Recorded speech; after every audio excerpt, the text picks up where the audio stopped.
Motorola is back at Mobile World Congress, not with flagships though. What they've instead brought are two mid-range devices that feel more like flagships than ever. Say hello to the new Moto G5 and Moto G5 Plus.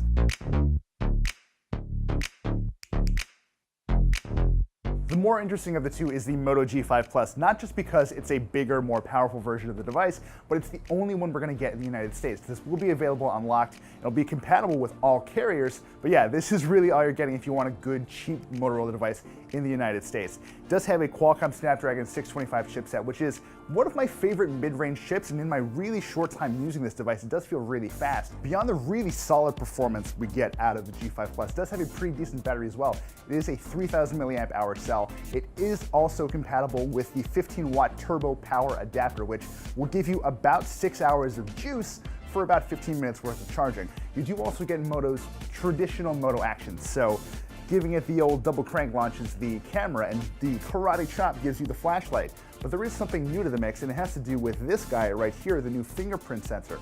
Sure, you can use it to lock and unlock your device, and that's basically table stakes, but if you enable the correct option in the Moto app, you can actually use it to replace your on-screen Android navigation keys completely.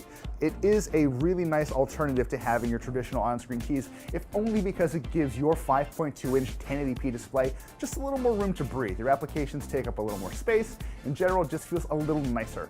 Speaking of nicer, check out this design. It is a pretty drastic shift away from what Motorola has done in the past with its G series.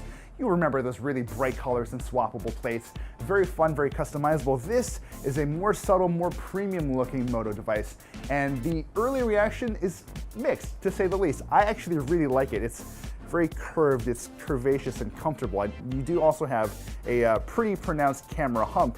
It is a little jarring to see, but hey, it's in line with what we've seen on the Moto Zs. One thing to note though, for whatever reason, the US version of the Moto G5 Plus does not have NFC. Everyone else gets it. Why? Money, essentially, is the answer. The 12 megapixel camera in the Moto G5 Plus uses the same Sony sensor that you got in the Galaxy S7. So we are actually seeing a full-on flagship level camera in a device that's going to cost you about $230 when it launches in the United States. The standard G5 might be a little less interesting right off the bat, but it is, if nothing else, a pretty solid performer. It's got a Qualcomm Snapdragon 430 inside. That's an octa-core chipset with 2 gigabytes of RAM. This version has 16 gigabytes of storage. I've been playing with it for a little bit now, trying to throw it off its game a little bit, and it's been doing pretty well. In fairness, this is a very clean build of Android 7.0 Nougat, which is what you'll get on the G5 Plus as well. But in general, this is not a bad little device.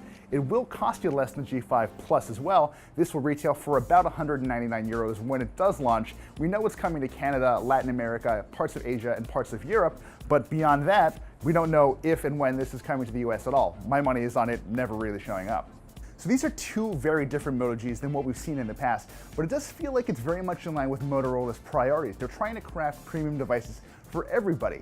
And while we had a lot of that in the past, a lot of the focus was on making sure that you had a device that uniquely felt your own.